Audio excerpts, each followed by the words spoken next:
Hi friends, ఈ బ్రహ్మాండం ఎంత విశాలమైందో మనందరికీ బాగా తెలుసు. అలాగే అదే బ్రహ్మాండంలో ఉన్న భూగ్రహం ఎంత విశాలమైందో కూడా మనకి తెలుసు. ఎప్పుడైనా రాత్రి సమయంలో మీ ఇంటిపైకి వెళ్లి విశాలమైన ఆకాశాన్ని చూడండి. అలా చేయడం వల్ల మన విశ్వం ఎంత పెద్దదో మీకు ఒక ఐడియా వస్తుంది. ఆకాశంలో మెరుస్తూ కనిపించే ప్రతి నక్షత్రం కూడా భూమి కంటే కొన్ని లక్షల రెట్లు పెద్దగా ఉంటుంది. ఈ పూర్తి విశ్వంలో మన భూమి ఎంత స్పేస్లో ఉందో అని ఇప్పుడు మీకు ఐడియా వచ్చే ఉంటుంది. ఈ పూర్తి బ్రహ్మాండంలో మన భూమి ఒక ఇసుక రేణువు లాంటిది. ఈ బ్రహ్మాండం ఎంత విశాలమైంది అంటే దీంట్లో గ్రహాలు, నక్షత్రాలు, గెలాక్సీలు మరియు ఎన్నో స్పేస్ ఆబ్జెక్ట్స్ ఇమిడి ఉన్నాయి. రాత్రి సమయంలో ఆకాశాన్ని చూసినప్పుడు ఈ పూర్తి విశ్వంలో మన భూమి ఎడారిలో మొత్తంలో ఒక ఇసుక రేణువు అని మీకే అర్థమవుతుంది. ఒక సూర్యుడి లోపల 1.3 మిలియన్ భూగ్రహాలు సింపుల్గా ఇమిడిపోతాయి. అంటే 13 లక్షల భూగ్రహాలు కలిస్తే ఒక సూర్యుడు అని చెప్పొచ్చు. మన సోలార్ సిస్టంలో కేవలం ఒక సూర్యుడు మాత్రమే ఉన్నాడు. అలా అని సూర్యుడు అతిపెద్ద నక్షత్రం కాదు. సూర్యుడి కంటే ఎన్నో రెట్లు పెద్దగా ఉండే నక్షత్రాలు ఈ బ్రహ్మాండంలో ఉన్నాయి. మిల్కీవే గెలాక్సీలో 100 బిలియన్ల కంటే ఎక్కువ నక్షత్రాలున్నాయి. మన సోలార్ సిస్టమ్ కూడా ఈ మిల్కీవే గెలాక్సీలోనే ఉంది. అంటే మిల్కీవే గెలాక్సీలో సూర్యుడి పాత్ర ఎంత ఉంటుందో ఇప్పుడు మీకు అర్థమయ్యే ఉంటుంది. సైంటిస్టుల ప్రకారం మన విశ్వంలో 100 బిలియన్ల కంటే ఎక్కువ గెలాక్సీలు ఉన్నాయి. సైంటిస్టులకి మన విశ్వం గురించి కేవలం 5% మాత్రమే తెలుసు. ఈ రోజు వీడియోలో అంతరిక్షానికి సంబంధించిన కొన్ని మిస్టీరియస్ ఫ్యాక్ట్స్ గురించి తెలుసుకోబోతున్నాం. అందుకని వీడియోని ఎక్కడ స్కిప్ చేయకుండా పూర్తిగా చూడండి. ఈ పూర్తి బ్రహ్మాండంలో కేవలం 5% పదార్థాలు మాత్రమే సాధారణ మ్యాటర్తో తయారయ్యాయి. 2.5% డార్క్ మ్యాటర్ మరియు మిగతా 70% డార్క్ ఎనర్జీతో తయారయ్యాయి. అంటే యూనివర్స్లో ఉన్న 95% పదార్థాలు కనీసం మనకి కనిపించవు కూడా. ఒకవేళ మనం శనిగ్రహాన్ని నీటిలో ముంచగలిగితే అప్పుడు శనిగ్రహం నీటిలో మునిగిపోదు, తేలుతుంది. మన సోలార్ సిస్టంలో శనిగ్రహం 2వ అతిపెద్ద గ్రహం అవుతుంది. అయితే ఇది పూర్తిగా గ్యాస్తో తయారవడం వల్ల దీని డెన్సిటీ నీటి కంటే కూడా తక్కువగా ఉంటుంది. అందువల్లే శనిగ్రహాన్ని నీటిలో పెడితే ఒక పడవలాగా తేలుతుంది. సోలార్ సిస్టంలో ఉన్న కొన్ని గ్రహాల మీద మనం పెద్దగా కష్టపడకుండానే పల్టీలు కొట్టొచ్చు. మనం ఇప్పటికే చంద్రుడి మీద అడుగు పెట్టేశాం. రాబోయే కాలంలో మంగళ గ్రహానికి కూడా వెళ్లబోతున్నాం. ఒకవేళ భూమి మీద మనం 1.5 అడుగులు గాల్లోకి ఎగరగలిగితే మంగళ గ్రహం మీద 3 అడుగులు, చంద్రుడి మీద 10 అడుగులు ఎగరొచ్చు. బృహస్పతి గ్రహం మీద అయితే అస్సలు ఎగరలేం. గాల్లోకి ఎగిరే ప్రక్రియ గురుత్వాకర్షణ శక్తి మీద ఆధారపడి ఉంటుంది. గ్రావిటీ ఎంత ఎక్కువగా ఉంటుంది అంటే గాల్లోకి ఎగిరే కెపాసిటీ అంతే తగ్గిపోతుంది. గ్రావిటీ ఎంత తక్కువగా ఉంటే అంత ఎక్కువగా గాల్లోకి ఎగరగలుగుతాం. ఐన్స్టీన్ ప్రకారం మనకి రాత్రి సమయంలో కనిపించే నక్షత్రాలు నిజానికి అక్కడ ఉండవు. అవి కొన్ని లక్షల సంవత్సరాల ముందు రిలీజ్ చేసిన లైట్ను మనం చూస్తున్నాం. ఆ లైట్ ఎన్నో లక్షల సంవత్సరాలు ప్రయాణించి మన కంటి వరకు చేరుతుంది. మనం ప్రస్తుతం ఆ లైట్ని చూస్తూ ఉంటాం. మనం చూస్తున్న సమయంలో ఆ నక్షత్రం అక్కడ ఉందో లేదో అనే విషయంపై మనకి ఎలాంటి అవగాహన ఉండదు. అంతరిక్షం నుంచి సూర్యుడు చూడ్డానికి తెలుపు రంగులో కనిపిస్తాడు, కానీ భూమి మీద నుంచి మాత్రం కొంచెం వేరుగా కనిపిస్తాడు. సూర్యుడికి తన చుట్టూ తాను ఒక పరిభ్రమణం చేయడానికి 25 నుంచి 30 రోజుల సమయం పడుతుంది. కానీ మన భూమికి మాత్రం కేవలం 24 గంటల సమయం మాత్రమే పడుతుంది. హలీ అనే తోకచుక్క 75 సంవత్సరాలకి ఒక్కసారి కనిపిస్తుంది. చివరిగా ఫిబ్రవరి 9, 1986లో కనిపించింది. జూలై 2061కి మళ్లీ కనిపించబోతోంది. ఒకవేళ అంతరిక్షంలో ఏవైనా 2 సేమ్ మ్యాటర్స్ను కలిపితే ఆ 2 అతుక్కుపోతాయి. ఆ ప్రక్రియని కోల్డ్ బెల్డింగ్ అని పిలుస్తారు. అంతరిక్షంలో గాలి లేకపోవడం వల్ల 2 మ్యాటర్స్ను కలిపినప్పుడు అక్కడ వాక్యూమ్ క్రియేట్ అవుతుంది. దాంతో ఆ 2 కూడా ఒకదానికొకటి పర్మనెంట్గా అతుక్కుపోతాయి. మొట్టమొదటిసారి అంతరిక్షంలో కోకోకోలా కూల్ డ్రింక్ను తాగడం జరిగింది. అలాగే ఆహారం కింద యాపిల్ పండును తినడం జరిగింది.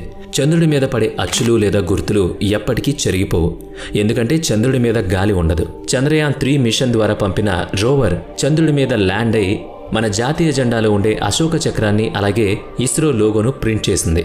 చంద్రుడి సర్ఫేస్ మీద ఈ 2 గుర్తులు ఎప్పటికీ అలాగే ఉండిపోతాయి. భూమి నుండి మన కళ్లతో దాదాపుగా 7 గెలాక్సీలను చూడొచ్చు.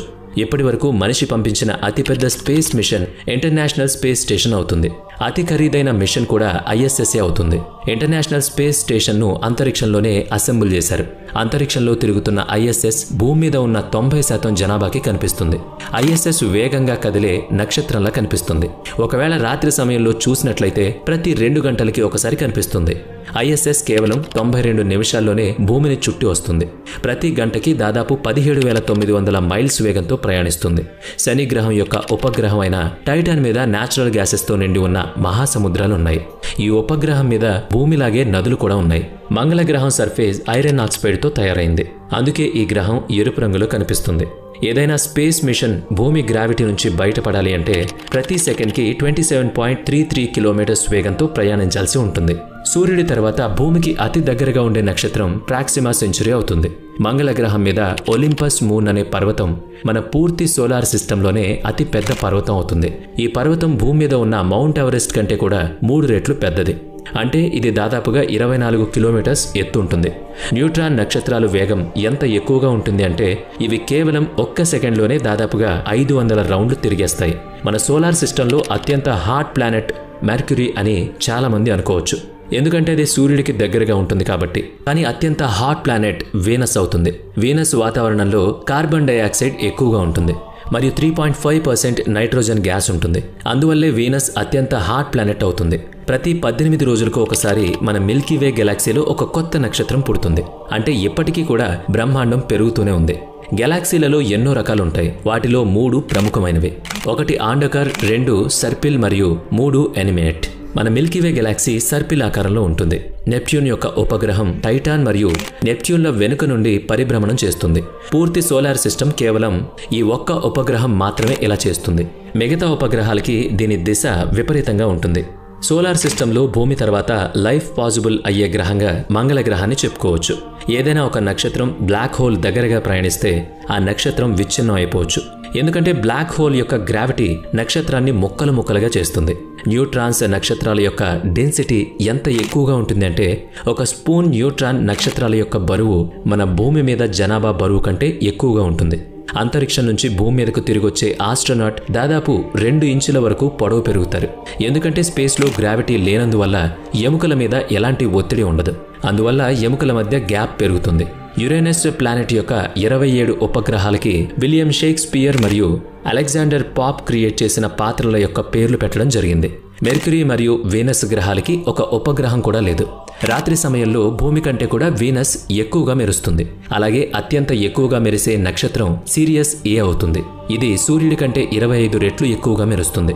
ఇక ఆస్ట్రోనాట్ సూట్ తయారు చేయడానికి $1.5 కోట్ల ఖర్చు అవుతుంది. ప్రతి సంవత్సరం కూడా చంద్రుడి భూమి నుంచి 3.8 సెంటీమీటర్స్ దూరం వెళ్ళిపోతున్నాడు. కొన్ని మిలియన్ సంవత్సరాల తర్వాత ఈ దూరం చాలా ఎక్కువైపోతుంది. అలాగే దూరంగా వెళ్లే వేగం కూడా పెరుగుతుంది. దాంతో భూమి నుంచి చంద్రుడు చాలా చిన్నగా కనిపిస్తాడు. సోలార్ సిస్టంలో ఉన్న అన్ని గ్రహాల కంటే మెర్క్యూరీ చాలా వేగంగా సూర్యుడి చుట్టూ తిరుగుతుంది. కేవలం 88 రోజుల్లోనే సూర్యుడి చుట్టూ ఒక రౌండ్ వేసేయగలదు. అలాగే సూర్యుడి నుంచి వచ్చే అధిక వేడిని ఆపడానికి మెర్క్యూరీ మీద ఎలాంటి వాతావరణం లేదు. పూర్తి సోలార్ సిస్టంలో వీనస్ ప్లానెట్ మీద ఎక్కువ అగ్నిపర్వతాలు ఉన్నాయి. భూమి మీద నదులు ప్రవహిస్తున్నట్లుగా వీనస్ మీద కూడా లావా ప్రవహిస్తుంది. స్పేస్లో ఎన్నో మిస్టీరియస్ గ్రహాలున్నాయి. పూర్తిగా డైమండ్తో తయారైన ఒక గ్రహాన్ని సైంటిస్టులు కనిపెట్టారు. దానికి 55 క్యాంగరీ ఈ అని పేరు పెట్టారు. ఈ గ్రహం భూమి నుంచి 40 కాంతి సంవత్సరాల దూరంలో ఉంది. ఎలాంటి సూట్ లేకుండా ఒక మనిషిని అంతరిక్షంలో వదిలేస్తే కేవలం 15 సెకండ్స్లోనే స్పృహ కోల్పోతాడు. 2 నిమిషాల్లోనే మరణిస్తాడు. భూమి బరువు చంద్రుడి కంటే 81 రెట్లు ఎక్కువగా ఉంటుంది. నెప్ట్యూన్కి సూర్యుడి చుట్టూ ఒక రౌండ్ తిరగడానికి 165 సంవత్సరాల సమయం పడుతుంది. అంతరిక్షంలో ఏడవడం కష్టం అవుతుంది, ఎందుకంటే కన్నీళ్లు కింద పడవు. అలాగే ఈల వేయడం కూడా సాధ్యం కాదు. చంద్రుడి యొక్క కాంతి నుంచి భూమిని చేరడానికి 1.3 సెకండ్స్ సమయం పడుతుంది. మరి అంతరిక్షానికి సంబంధించిన ఈ విశేషాలు మీకెలా అనిపించింది?